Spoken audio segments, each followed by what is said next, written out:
Maharashtra today 24 news सत्य परिस्थितीचा सविस्तर आढावा। मीरा भाईंदर हादरलं, गॅस सिलेंडरच्या स्फोटाने भीषण आग, 3 ठार, 50 झोपड्या खाक, बेकायदेशीर सिलेंडरचा साठा उघड। भाईंदर पूर्वमधील इंद्रलोक पोलीस चौकी समोरील अनधिकृत झोपडपट्टीला शुक्रवारी रात्री 8 वाजण्याच्या सुमारास भीषण आग लागली। या ठिकाणी सिलेंडरचे एकापाठोपाठ एक स्फोट मोठे झाले, त्यामुळे आग प्रचंड भडकली होती। या आगीदरम्यान एकामागोमाग 3 गॅस सिलेंडरचे जोरदार स्फोट झाले।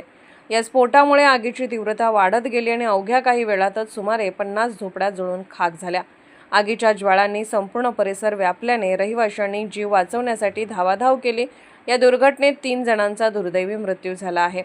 रात्री 8 वाजता अचानक झोपडपट्टीमध्ये स्फोटाचे आवाज ऐकायला मिळाले।